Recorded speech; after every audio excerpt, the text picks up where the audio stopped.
Good morning, guys. Well, as I mentioned to you guys in a previous blog post, I had told you guys about this new procedure called EggQ, which is a procedure that checks to see the count of your eggs for fertility. Because of the age, they recommended you have it done, whether you're seeking to have children at the moment or if you're seeking to have children later on in life. It's not in your immediate plans, but you're getting older and you want to know the state of your eggs, which means that once you have the test done, you go over the results with the doctor, and the doctor tells you obviously what the results are, and based on that gives you a few recommendations.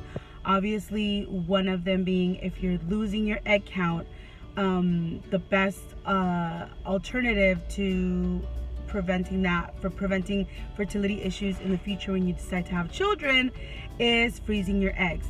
So I am in the first step, which is coming to the doctor's office, which I'm here right now in the parking, and we're going to have my blood drawn because we're going to run the test to see the state of my eggs.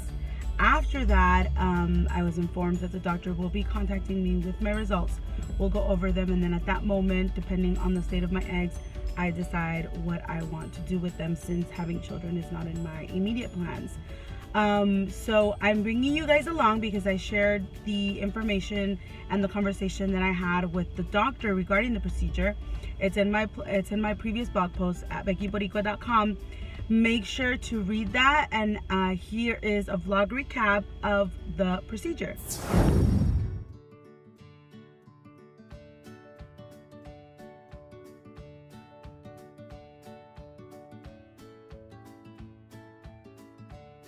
So I just got done with the blood work. I had to wait. There was a wait. And it wasn't as bad. I hate blood work, particularly because one time I had my blood drawn, and it was 8 vials, and that was torture because they did it on the same arm, one right after another, taking in, taking out, taking in, taking out the vials. I ended up with a little bit of pain, so I always remember that specific time, but it went really well. The girl was really good with taking blood out. Didn't feel anything. She did it really quick, and it's done. So now, obviously I couldn't take video in there because, you know, patient confidentiality and stuff, so I couldn't, you know, take video of the people there and whatnot. Plus it's a fertility clinic, so but I did have my blood drawn. Now I have to wait. They're gonna give me a call back, and then I'm gonna have a one-on-one session with the doctor to see what the results are. They're basically gonna tell me the state of my eggs, if I'm losing count, and what my alternatives are for the future. Hey guys, so it's a week after the first video that I made for you guys, which you guys just saw. The results came in. They called me yesterday to let me know that the doctor would be giving me a call today to let me know what my results were and what my options were at the moment. So the doctor called me today, and it's basically what I expected. My egg count is low, and one of the options that I have right now, because I don't plan to have children in the immediate future, one of the options is to freeze my eggs. So I am going to go into more details in the blog post, since it's a lot of information and I don't want to go over it here, because there's, like I said, a lot of information that she gave me and some stuff I wrote down, so I have to kind of refer back to it. But basically my egg count is low. The number that they want for a prime pregnancy, in a sense, or a successful pregnancy in a sense. I wouldn't say prime, or I wouldn't say successful. I would say rather that it's at a point where I wouldn't have to struggle to get pregnant. Would be a 3, and I am a 0.94, which means that I'm less than a 1. Now, that doesn't mean that I can't have children, but it does mean that I do have a low count, which means that if I do want to have children in the near future, they would strongly suggest I freeze my eggs.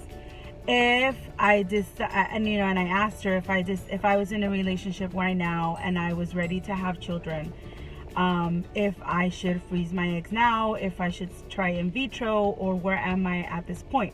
Now, at this point, about a week and a half shy of turning 36, not in a relationship and not in my immediate plans of having children, she would recommend additional testing to determine if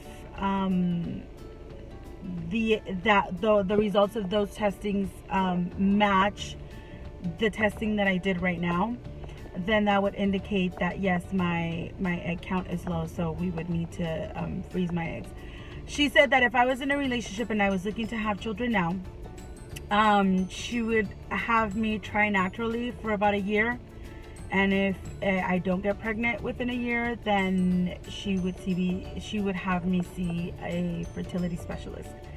Since that is not the situation right now, she recommends I do the test as well, to, like I said, see if the test results for this new test match what she did now.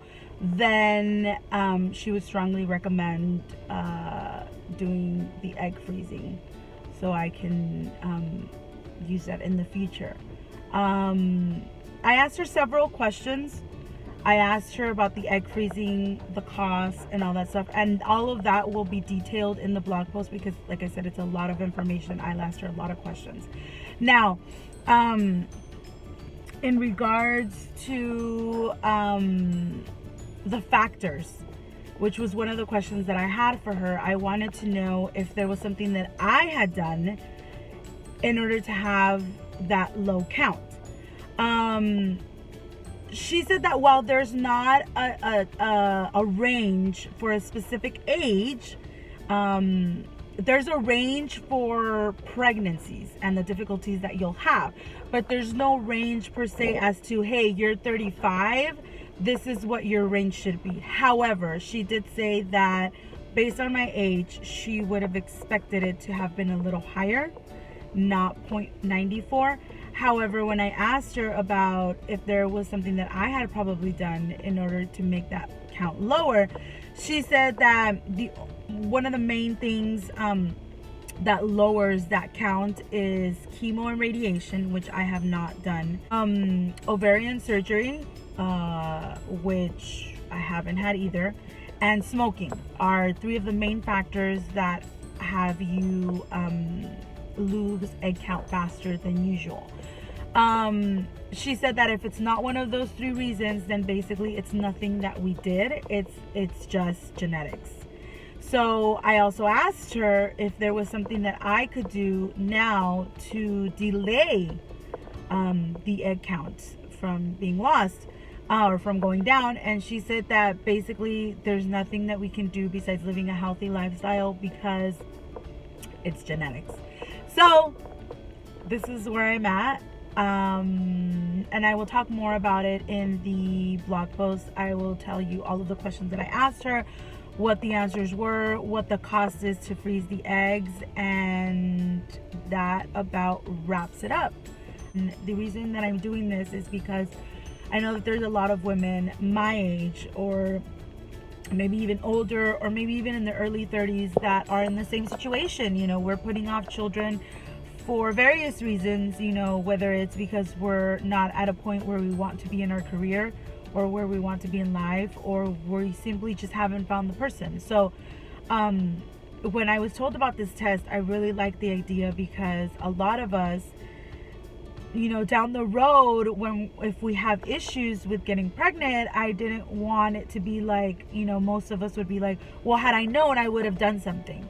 And that's what this test is for. That is what EggQ is for. It's for you to know the state of your eggs, your egg count, and what your options are at that moment. And it's for you to take control of your own fertility as much as you can, obviously. So that's where I'm at this point. I will give you guys more information in the blog post, and thank you so much for following along. And I hope you guys really took something away from this, and I hope it helps you and it opens your eyes as to that there's a little bit more that we can do now, thanks to science and everything. There's a little bit more that we can do to control, in a sense, because ultimately God is always in control, in a sense, to help with our fertility. Thank you once again for Conceptions Florida for offering this test to me, and I hope that it helps you. And a lot of you have been asking me, before we end, a lot of you have been asking me if this is something that you can only do in Miami or you can do it wherever you live. That was one of the questions that I did ask. You can do this anywhere you live. The only thing is you would have to contact Conceptions Florida first in order to see what labs they work with, so you can have your test done there, and then the test results would be sent to the doctor here in Florida, and the doctor in Florida would be giving you a call. The test is not expensive. I'm not sure if it's $250 or $299, but it's relatively cheap compared to other fertility costs and treatments. But I will give you the exact amount in the blog post. Like I said, I'm not sure if it's $250 or $299, but I know it's in the $200 range. So I will let you guys know more info in the blog post. And thank you for following along on my journey. Bye.